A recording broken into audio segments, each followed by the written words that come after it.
نحمده ونستعينه ونؤمن به ونتوكل عليه ونعوذ بالله من شرور أنفسنا ومن سيئات أعمالنا من يهد الله فلا مضل له ومن يضلل فلا هادي له وأشهد أن لا إله إلا الله وحده لا شريك له وأشهد أن محمدا عبده ورسوله اللهم صل على محمد وعلى آل محمد كما صليت على إبراهيم وعلى آل إبراهيم وبارك على محمد وعلى آل محمد كما باركت على إبراهيم وعلى آل إبراهيم إنك حميد مجيد أما بعد فإن خير الحديث كتاب الله وخير الهدي هدي محمد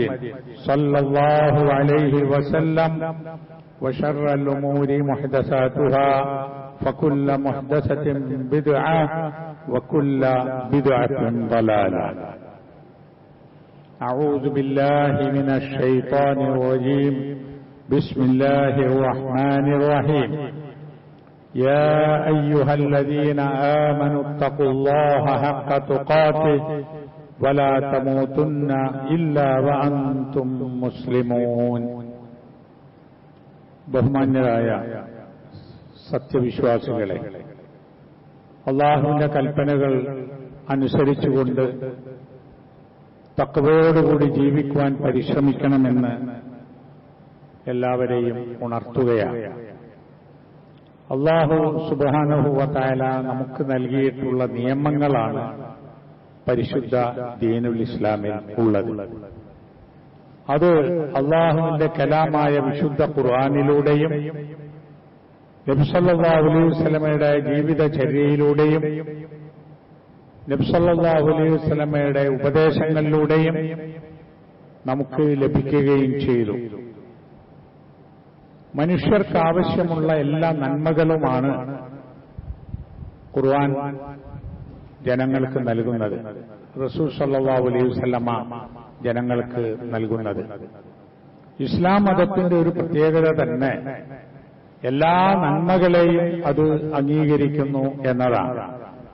മനുഷ്യർക്ക്, വ്യക്തികൾക്കും സമൂഹത്തിനും ദോഷം ചെയ്യുന്ന എല്ലാ കാര്യങ്ങളെയും അത് നിരോധിക്കുന്നു എന്നതുമാണ്. വിശുദ്ധ ഖുർആനിൽ ധാരാളം ഉപമകൾ വന്നിട്ടുണ്ട്. ഉപമകൾ, അതിൽ ഒരു ഉപമയാണ് നല്ല വചനത്തെ നല്ല മരത്തോട് ഉപമിച്ച ഒരു ഉപമ. അതിൽ നിന്ന് ഇസ്ലാമിന്റെ ഉദ്ദേശം എന്താണെന്നും ഇസ്ലാം കൊണ്ട് മനുഷ്യൻ ഉണ്ടാകുന്ന നന്മ എന്താണെന്നും വളരെ വ്യക്തമായി മനസ്സിലാക്കാൻ സാധിക്കും. ഈ കാലം സാമൂഹിക മാധ്യമങ്ങൾ, സോഷ്യൽ മീഡിയ ഏറ്റവും കൂടുതൽ പ്രചരിച്ച ഒരു കാലമാണ്. അതുകൊണ്ട് തന്നെ നന്മയും തിന്മയും അതിശീഘ്രം ആളുകളിലേക്ക് എത്തും. മതങ്ങളെ മൊത്തത്തിലും ഇസ്ലാമിനെ പ്രത്യേകിച്ചും വിമർശിക്കുക എന്നത് മതവിരുദ്ധരായ, ഇസ്ലാം വിരുദ്ധരായ ആളുകളുടെ ഒരു പ്രവൃത്തിയാണ്. വിമർശിച്ചുകൊണ്ടേയിരിക്കുക, മതങ്ങളെ വിമർശിക്കുക, ഇസ്ലാമിനെ വിമർശിക്കുക, അള്ളാഹുവിനെ വിമർശിക്കുക, പ്രവാചകന്മാരെ വിമർശിക്കുക, മുഹമ്മദ് നബി തിരുമേനി സല്ലല്ലാഹു അലൈഹി വസല്ലമയെ വിമർശിക്കുക. അങ്ങനെ വളരെ കൂടുതൽ വിമർശനങ്ങൾ കേൾക്കുന്ന ഒരു കാലമാണിത്. ഏറ്റവും കൂടുതൽ വിമർശനങ്ങൾ ഇസ്ലാമിനെതിരിൽ ആണ് താൻ. ഇവിടെയാണ് എന്താണ് ഈ ഇസ്ലാം എന്നത് മുസ്ലിങ്ങളായ നമ്മൾ ആദ്യം മനസ്സിലാക്കണം. എന്നിട്ട് ആ കാര്യം നമ്മൾ ഉൾക്കൊണ്ട് ആളുകളെ, വിമർശകരെ ബോധ്യപ്പെടുത്തി കൊടുക്കുകയും ചെയ്യണം.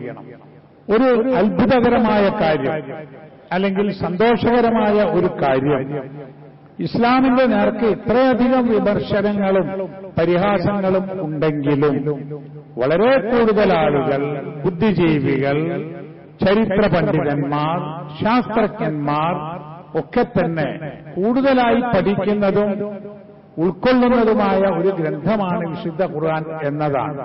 നിഷ്പക്ഷമായി പഠനം നടത്തുന്ന ആളുകൾക്ക് മതത്തിന്റെ ഇസ്ലാമിന്റെ നന്മകൾ ഉൾക്കൊള്ളുവാൻ സാധിച്ചിട്ടുണ്ട്. അല്ലാഹു ഒരു ഉപമ പറയുന്നു. അഊദു ബില്ലാഹി മിനശ് ശൈത്വാനിർ റജീം. ബിസ്മില്ലാഹിർ റഹ്മാനിർ റഹീം. അലം തറ കൈഫ വറബല്ലാഹു മസലൻ കലിമതൻ ത്വയ്യിബതൻ കശജറത്തിൻ ത്വയ്യിബ അസ്ലുഹാ സാബിതുൻ വഫർഉഹാ ഫിസ്സമാ തുഅതി ഉക്ലഹാ കുല്ല ഹീനിൻ ബിഇذن റബ്ബിഹാ വയദ്രിബുല്ലാഹുൽ അംസാല ലിന്നാസി ലഅല്ലഹും യതദക്കറൂൻ. സൂറത്ത് ഇബ്രാഹിമിലെ 24-25 ആയത്തുകളാണ്. ഇതിൽ പറയുന്നത് അലം തറ, നീ കണ്ടില്ലയോ, കൈഫ വറബല്ലാഹു മസല, അല്ലാഹു തആല എങ്ങനെയാണ് ഒരു ഉദാഹരണം പറയുന്നത്. കലിമതൻ ത്വയ്യിബ, നല്ല വചനത്തിന്.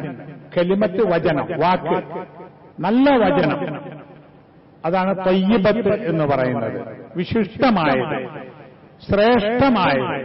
അപ്പൊ ഏറ്റവും നല്ല വചനം, ആ വചനത്തെ അല്ലാഹു ഉദാഹരിക്കുന്നത്, ഉപമിക്കുന്നത് കശജറത്തിൻ ത്വയ്യിബ, നല്ല ഒരു മരം പോലെയാണത് എന്നാണ്. നല്ല വചനം നല്ല മരം പോലെയാണ്. ആ മരത്തിന്റെ പ്രത്യേകത അസ്ലുഹാ സാബിതുൻ, അതിന്റെ മുരട് അല്ലെങ്കിൽ അതിന്റെ തായ്വേര് അത് ഉറച്ചു നിൽക്കുന്നു. അതായത് ഒരു കാറ്റടിച്ചാലോ പിടിച്ചു കുളിക്കിയാലോ ഒന്നും മറിഞ്ഞു വീഴാത്ത വിധം ഉറച്ചു നിൽക്കുന്ന മരം. വഫർഉഹാ ഫിസ്സമാ, അതിന്റെ ശിഖരങ്ങൾ, അതിന്റെ ചില്ലകൾ അത് ആകാശത്ത് ഉയർന്നു നിൽക്കുന്നു. അപ്പൊ ആകാശത്തേക്ക് ഉയർന്നു നിൽക്കുന്ന ശിഖരങ്ങളും ചില്ലകളും കൊമ്പുകളും ഒക്കെയുള്ള ഒരു മരം, അതാവട്ടെ വേര് ഉറച്ചതാണ്. ഈ ഒരു മരത്തോടാണ് അള്ളാഹു നല്ല വചനത്തെ ഉദാഹരിച്ചത്. എന്നിട്ട് പറഞ്ഞു തുഅതി ഉക്ലഹ, ആ മരം അതിന്റെ ഫലങ്ങൾ നൽകുന്നു. പഴങ്ങളും ഫലങ്ങളും കായ്കനികളും ഒക്കെ നൽകുന്നു.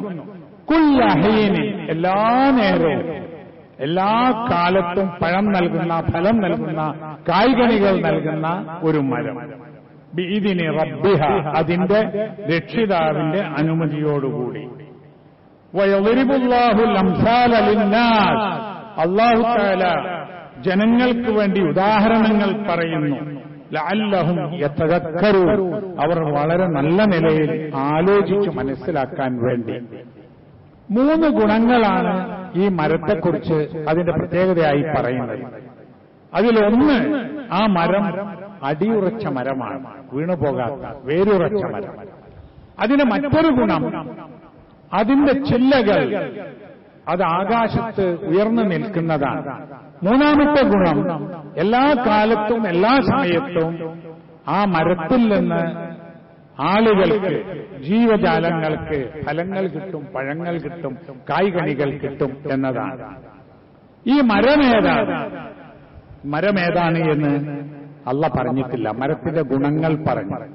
സഹാബിമാർ പലരും പറഞ്ഞു അത് ഈത്തപ്പനയാണ് എന്ന്. കാരണം വളരെ വേരുറച്ചതാണ്, വീണു പോവാത്തതാണ്, ഉയർന്നു നിൽക്കുന്നതാണ്, അതിൽ നിന്ന് എപ്പോഴും ഫലം ലഭിക്കുന്നതാണ്. ഈ ഗുണങ്ങൾ ഉള്ള ഈ കലിമത്തേതാണ്? കലിമത്ത്, നല്ല വചനം, കലിമത്തുൻ ത്വയ്യിബ. ആ നല്ല വചനം അത് തഫ്സീറുകളിൽ കുറേ അർത്ഥം കൊടുത്തിട്ടുണ്ട്. ഒരർത്ഥം പറഞ്ഞത് ആ നല്ല വചനം ലാ ഇലാഹ ഇല്ലല്ലാഹ് എന്ന വചനമാണ്. എന്ന് പറഞ്ഞാൽ ഒരു മുസ്ലിമായ മനുഷ്യൻ ആദ്യം പറയുന്ന സാക്ഷ്യമാണത്, സത്യസാക്ഷ്യം, ഷഹാദത്ത്. ലാ ഇലാഹ ഇല്ലല്ലാഹ്, അല്ലാഹു അല്ലാതെ ഇലാഹില്ല എന്ന്, ഇബാദത്തിന് തരപ്പെട്ടവനില്ല എന്ന ആ ഏറ്റവും അഫ്ളലായ ദിക്റായ ലാ ഇലാഹ ഇല്ലല്ലാഹ് എന്നതാണ് എന്ന്. മറ്റൊരർത്ഥം പറഞ്ഞത് ഇസ്ലാം മുഴുവനും കലിമത്തുൻ ത്വയ്യിബയാണ്. ഇസ്ലാമിലുള്ള എല്ലാം നല്ലതാണല്ലോ. ആ അർത്ഥത്തിൽ വിശാലമായി പറഞ്ഞവരുണ്ട്. ചില തഫ്സീറുകളിൽ ഉള്ളത് ഈ ഇസ്ലാം അംഗീകരിച്ച് ജീവിക്കുന്ന മനുഷ്യൻ, മുഅ്മിനായ മനുഷ്യൻ, ആ മനുഷ്യന്റെ ജീവിതത്തിൽ ഉണ്ടാകേണ്ട നന്മകളാണ് ഈ പറഞ്ഞത്. അതുകൊണ്ട് കലിമത്തുൻ ത്വയ്യിബ എന്നതിൽ വിശ്വാസിയായ മനുഷ്യരും ഉൾപ്പെടുന്നു എന്നതാണ്. ഇനി നമുക്ക് ആലോചിക്കാനുള്ളത് ഈ പറഞ്ഞ ഗുണങ്ങൾ ഇസ്ലാമിൽ ഉണ്ടോ ഇല്ലേ എന്നതാണ്. ഈ പറഞ്ഞ ഗുണയിൽ ഒന്നാമത്തത് അസ്ലുഹാ സാബിത്ത്, വേരുറച്ചതാണ്. തൗഹീദും ഈമാനിന്റെ എല്ലാ കാര്യങ്ങളും 100% സത്യമാണ് എന്ന് ഉറച്ചു വിശ്വസിക്കുന്ന ആൾ, ആ ആൾക്ക് ആ വിശ്വാസം മുറുകെ പിടിച്ച് ജീവിക്കാൻ സാധിക്കും. പല പ്രതിസന്ധികളും ഉണ്ടാകും, ജീവിതത്തിൽ പ്രയാസങ്ങളുണ്ടാകും, വെല്ലുവിളികളും പീഡനങ്ങളും ഉണ്ടാകും. എന്നാലും വേരുറച്ച മരം പോലെ അവൻ പിടിച്ചു നിൽക്കും. അതാണ് നബി സല്ലല്ലാഹു അലൈഹി വസല്ലമയും സഹാബത്തും ഏത് പ്രതിസന്ധിയിലും ദീൻ വിടാതെ ജീവിച്ച് നമ്മെ പഠിപ്പിച്ചു തന്നിട്ടുള്ളത്. മറ്റൊന്ന് വഫർഉഹാ ഫിസ്സമ, അതിന്റെ ശിഖരങ്ങൾ, അതിന്റെ ചില്ലകൾ, അതിന്റെ കൊമ്പുകൾ, അതൊക്കെ തന്നെ ഉയർന്നു നിൽക്കുന്നതാണ് എന്ന്. അതിന്റെ ഗുണം എന്തായിരിക്കും? ഒരു മരത്തിന്റെ ഇലകളും കൊമ്പുകളും ശിഖരങ്ങളും അതിന്റെ നന്മകൾ, അത് തണൽ നൽകുന്നു ആളുകൾക്ക്.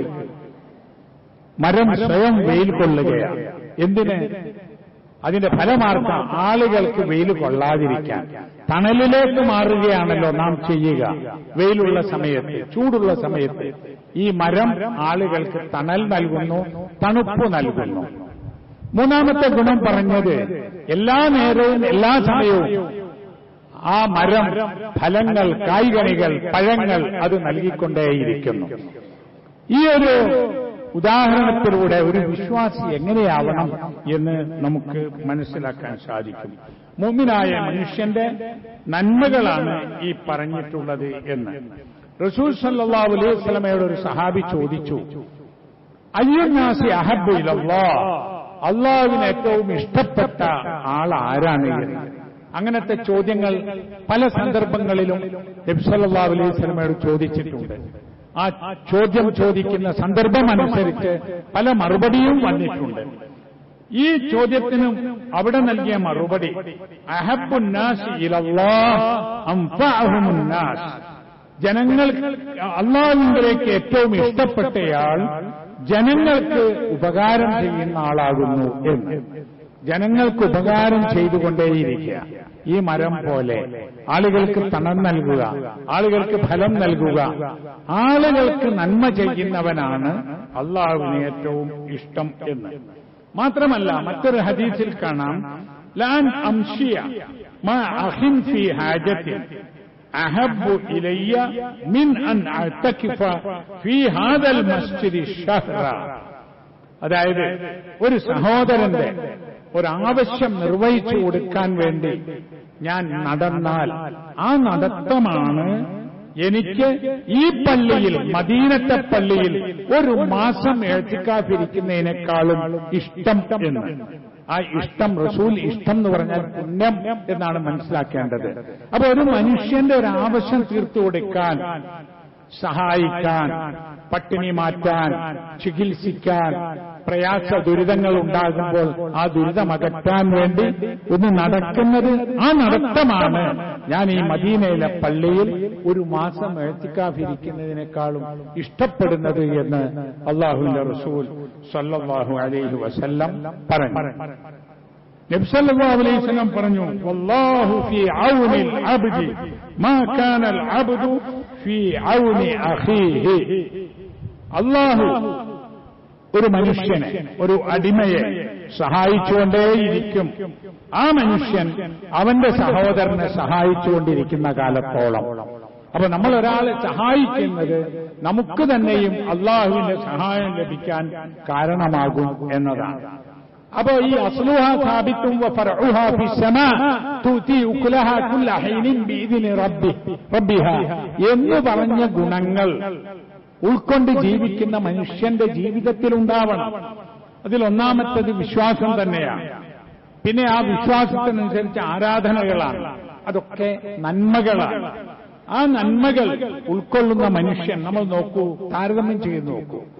ഇത്തരത്തിലുള്ള നിയമങ്ങളും ചട്ടങ്ങളും മര്യാദകളും പാലിക്കുന്ന മനുഷ്യനാണോ അത് പാലിക്കാത്ത മനുഷ്യനാണോ ഒരു കുടുംബത്തിലോ ഒരു സമൂഹത്തിലോ നല്ല മനുഷ്യൻ എന്ന് നോക്കൂ. ഉപകാരം ചെയ്യുന്ന ആള്, ധാർമ്മികത നിലനിർത്തണം ഇസ്ലാമിൽ.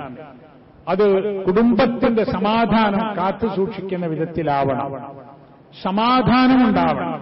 ഒരു മനുഷ്യന് സ്വയം സമാധാനം ഉണ്ടാവണം. അയാളുടെ കൂടെ ജീവിക്കുന്ന ആളുകൾക്ക് അവനിൽ നിന്ന് സമാധാനം ലഭിക്കണം. സ്വസ്ഥതയുണ്ടാവണം. സത്യസന്ധത പുലർത്തണം. സാമ്പത്തിക രംഗങ്ങളിൽ സൂക്ഷ്മത പുലർത്തണം. ചൂഷണം ചെയ്യാതിരിക്കണം. അങ്ങനെ ഒരുപാട് നന്മകൾ, ആ നന്മകളൊക്കെ ഒരു മനുഷ്യന്റെ ജീവിതത്തിൽ ഉണ്ടാവണം. ഇനി വിമർശകന്മാർ പറയട്ടെ, ഈ പറഞ്ഞ നന്മകൾ ഖുർആനിലും ഹദീസിലും നബി ചരിത്രത്തിലുമുള്ള നന്മകളായി പറഞ്ഞത്, ഇതിലേതെങ്കിലും ഒന്ന് മനുഷ്യന് ദോഷമുണ്ടാക്കുന്നതായി എന്ന് പറയാൻ പറ്റുമോ? കുടുംബത്തിൽ നന്നായി ജീവിക്കണം, ആളുകളോട് സത്യസന്ധത പുലർത്തണം, ആരെയും ചതിക്കാതിരിക്കണം. പിന്നെ നോക്കൂ, ഖുർആൻ നിരോധിച്ച മദ്യപിക്കാതിരിക്കണം, വ്യഭിചരിക്കാതിരിക്കണം, മോഷ്ടിക്കാതിരിക്കണം. ഖുർആൻ കൽപ്പിച്ചതും ഖുർആൻ വിരോധിച്ചതുമായ കാര്യങ്ങൾ എടുത്തു വെച്ചിട്ട് ആ കൽപ്പനകൾ തെറ്റായിപ്പോയി, ഈ നിരോധങ്ങൾ മനുഷ്യന് പ്രയാസമുണ്ടാക്കുന്നതായി എന്ന് പറയാവുന്ന ഒരു സാമ്പിൾ പോലും ഒരു ഇസ്ലാം വിമർശകനും ഉയർത്തിക്കൊണ്ടുവരാൻ കഴിഞ്ഞിട്ടില്ല. പിന്നെ വെറുതെ റസൂൽ സല്ലല്ലാഹു അലൈഹി വസല്ലം പരിഹസിക്കുക, ഖുർആനിന്റെ ഏതെങ്കിലും ആയത്തുകൾക്ക് ദുർവ്യാഖ്യാനം നൽകുക, അതല്ലെങ്കിൽ മുസ്ലിം സമൂഹത്തിൽ നിലനിൽക്കുന്ന ചില തിന്മകളെ ഉയർത്തിക്കാണിച്ച് ഇതാണ് ഇസ്ലാം എന്ന് പറയുക, അതല്ലെങ്കിൽ മുസ്ലിങ്ങളിൽപ്പെട്ട ആളുകൾ ആരെങ്കിലും എഴുതിയതോ പറഞ്ഞതോ ആയ ശകലങ്ങൾ, അവർക്ക് സംഭവിച്ച സ്ഖലിതങ്ങൾ, അല്ലെങ്കിൽ അവരുടെ അജ്ഞത കൊണ്ട് വന്നുപോയിട്ടുള്ള തെറ്റുകൾ അത് ഉയർത്തി ഇതാണോ ഇസ്ലാം എന്ന് ചോദിക്കാം എന്നല്ലാതെ ഇസ്ലാം കൽപ്പിച്ച ഏതെങ്കിലും ഒരു കാര്യം മനുഷ്യൻ ആവശ്യമില്ല എന്നോ, ഇസ്ലാം നിരോധിച്ച ഏതെങ്കിലും ഒരു കാര്യം മനുഷ്യൻ അനിവാര്യമായിരുന്നു അത് നിരോധിച്ചത് ശരിയായില്ല എന്നോ ഒരൊറ്റ ഉദാഹരണമെങ്കിലും എടുത്തുദ്ധരിച്ച് കാണിക്കുവാൻ ആർക്കും സാധിച്ചിട്ടില്ല. അതിനിയും സാധിക്കുകയുമില്ല എന്ന് നാം മനസ്സിലാക്കണം. കാരണം നല്ല വചനമാണിത്. ഈ നല്ല വചനം, നല്ല മരത്തോട് അല്ലാഹു ഉപമിച്ചത്, ആ നല്ല മരം വേരുറച്ച, തകർന്നു വീണുപോവാത്ത, ശിഖരങ്ങൾ അതിന്റെ ചില്ലകൾ മുകളിലോട്ട് ഉയർന്നു നിൽക്കുന്ന, ആളുകൾക്ക് എപ്പോഴും ആഹാരം നൽകുന്ന ഫലങ്ങളും പഴങ്ങളും എല്ലാം നൽകിക്കൊണ്ടിരിക്കുന്ന ആ നല്ല മരം. ആ നല്ല മരമാവണം നമ്മൾ. ആ നല്ല മരത്തെപ്പോലെ ആയിത്തീരാൻ നമ്മൾ ആഗ്രഹിക്കുകയും ചെയ്യണം. അല്ലാഹു സുബ്ഹാനഹു വ തആല നമ്മെ അനുഗ്രഹിക്കുമാറാവട്ടെ.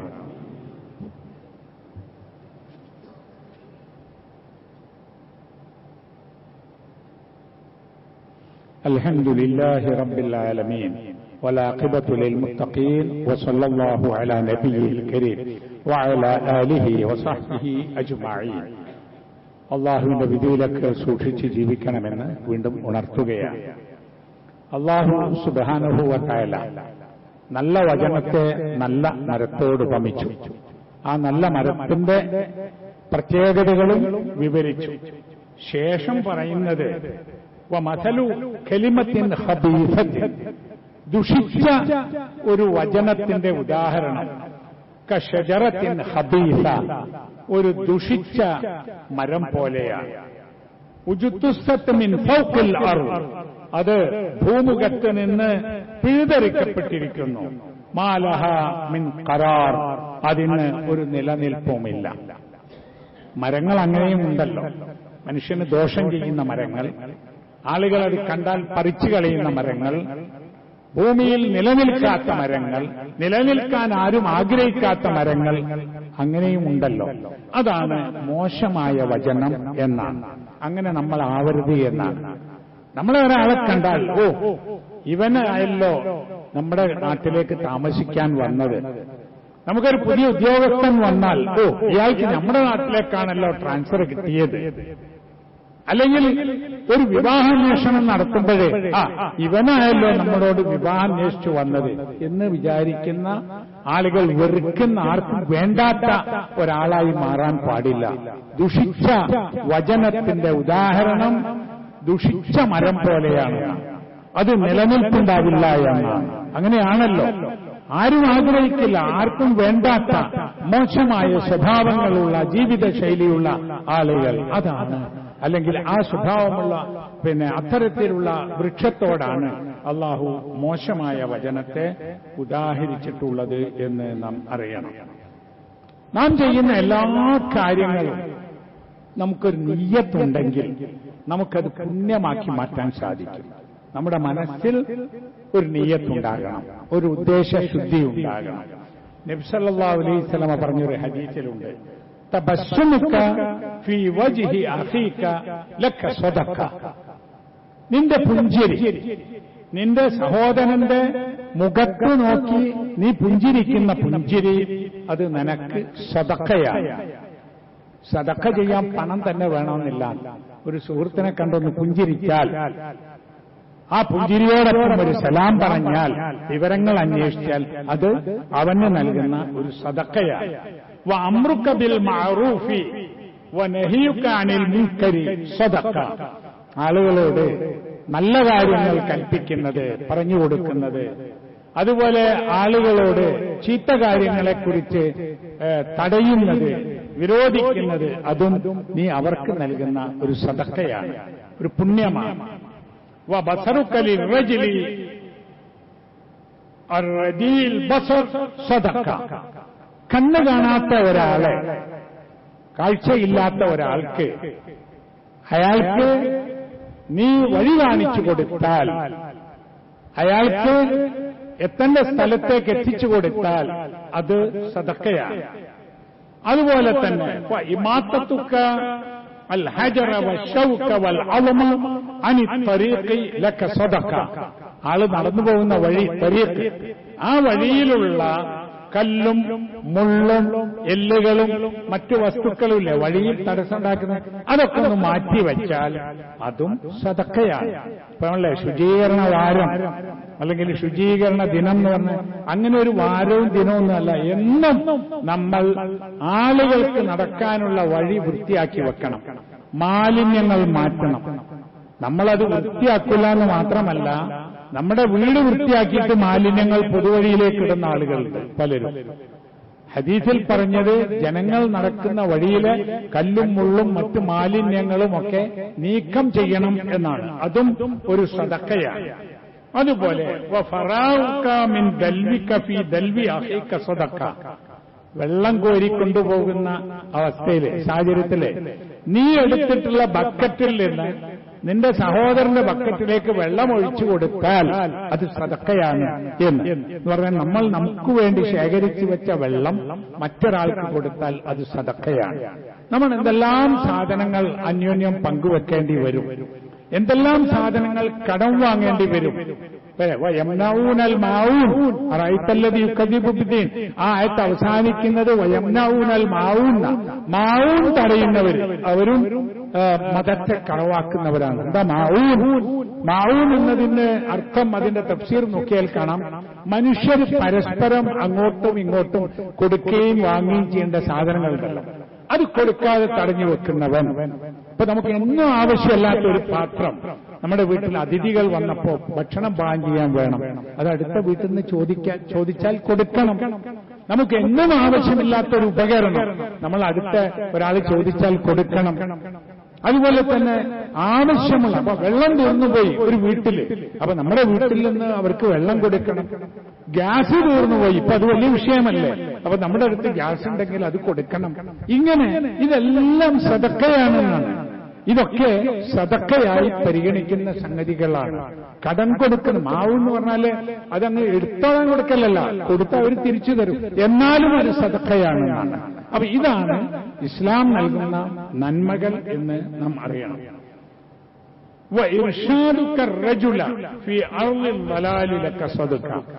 വഴിതെറ്റിപ്പോയ ഒരു മനുഷ്യൻ, അയാളെ എത്തേണ്ട സ്ഥലത്തേക്ക് വഴി കാണിച്ചു കൊടുത്താൽ സദഖയാണ്. അങ്ങനെ ഉണ്ടാകല്ലോ ചിലര്, എത്തിപ്പെടേണ്ടതല്ലാത്ത സ്ഥലത്തെത്തി, അങ്ങോട്ട് പോകണമെന്നറിയില്ല, റെയിൽവേ സ്റ്റേഷനിലെത്തി, ബസ് സ്റ്റാൻഡിലെത്തി, നമ്മുടെ പള്ളിയുടെ മുമ്പിലെത്തി, അയാളെ സ്ഥലത്ത് എത്തിച്ചു കൊടുക്കാൻ നോക്കൽ അതും സദഖയാണ് എന്ന് ഈ ഹദീസിലുണ്ട്. അല്ലാഹു സുബ്ഹാനഹു വ തആല നമ്മെ അനുഗ്രഹിക്കുമാറാവട്ടെ. ഈ ദിവസങ്ങളിൽ നമ്മുടെ കോഴിക്കോട്ടെ ഈ സ്ഥലത്ത് നമ്മുടെ തീരപ്രദേശങ്ങളിൽ ആളുകൾ വലിയ ദാരിദ്ര്യത്തിലാണ്. ഈ ട്രോളിംഗ് നിരോധനം മൂലം കടലിൽ ജോലി ചെയ്യുന്ന ആളുകൾക്ക്, മത്സ്യബന്ധനം നടത്തുന്ന ആളുകൾക്ക് ജോലിയില്ലാതെയായിരിക്കും. അപ്പൊ അവർക്ക് ഭക്ഷണത്തിന് പ്രയാസമുണ്ട്. അപ്പൊ ഈ ടൗണിലുള്ള വിവിധ പള്ളികളും സംഘങ്ങളും സംഘടനകളും വ്യക്തികളുമൊക്കെ തീരപ്രദേശത്തുള്ള ആളുകൾക്ക് ഭക്ഷണ കിറ്റുകൾ എത്തിച്ചു കൊടുക്കുന്ന പ്രവർത്തനം ആരംഭിച്ചിട്ടുണ്ട്. നമ്മൾ കഴിഞ്ഞ കൊല്ലവും അതിനു മുമ്പത്തെ വർഷവും ഈ പള്ളിയിൽ നിന്ന് കലക്ഷൻ നടത്തി നമ്മളും അതിൽ പങ്കാളികളായിട്ടുണ്ട്. അപ്പൊ നമ്മൾ ഇന്നിവിടെ കലക്ഷൻ നടത്തണം, നല്ലോണം സംഭാവന ചെയ്യണം. ആഹാരമില്ലെങ്കിൽ എന്താ ചെയ്യുക? മക്കളും കുട്ടികളും ഒക്കെ ആയി ജീവിക്കുന്ന ആളുകൾക്ക് അവരുടെ ജോലിക്ക് പോകാൻ വയ്യ, വേറെ വരുമാനവുമില്ല. അപ്പൊ അവർക്ക് ഭക്ഷ്യവസ്തുക്കൾ എത്തിച്ചു കൊടുക്കുന്ന പ്രവർത്തനത്തിൽ നമ്മളും പങ്കാളികളാവണം, ആളുകളെ സഹായിക്കണം. അതിലേക്ക് എല്ലാവരും സംഭാവന ചെയ്യണം. ഇന്ന് പണം കൊണ്ടുവരാത്ത ആളുകൾ ഇവിടെ ഓഫീസിൽ പിന്നെ കൊണ്ടുവന്ന് കൊടുക്കുകയും ചെയ്യണം എന്നുകൂടി സൂചിപ്പിക്കുന്നു. അല്ലാഹു സുബ്ഹാനഹു വ തആല നമുക്കെല്ലാവർക്കും അനുഗ്രഹം ചൊരിയുമാറാകട്ടെ. റഹ്മാനായ അല്ലാഹുവേ, ഞങ്ങളിൽ നിന്ന് വന്നു പോകുന്ന തെറ്റുകുറ്റങ്ങൾ ഞങ്ങൾക്ക് വിട്ടുപുറത്ത് മാപ്പാക്കി തരണമേ. ഞങ്ങളിൽ മരണപ്പെട്ടുപോയ ആളുകൾക്ക് മഗ്ഫിറത്ത് നൽകി അനുഗ്രഹിക്കണമേ.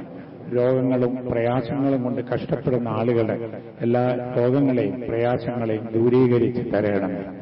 اللهم اغفر للمؤمنين والمؤمنات والمسلمين والمسلمات الأحياء منهم والأموات إنك مجيب الدعوات يا قاضي الحاجات. ربنا تقبل منا إنك أنت السميع العليم وتب علينا إنك أنت التواب الرحيم. ربنا يا غافر المذنبين اللهم أعز الإسلام والمسلمين. ربنا هب لنا من أزواجنا وذرياتنا قرة أعين واجعلنا للمتقين إماما. ربنا آتنا في الدنيا حسنة وفي الآخرة حسنة وقنا عذاب النار. وصلى الله على نبينا محمد وعلى آله وصحبه وسلم.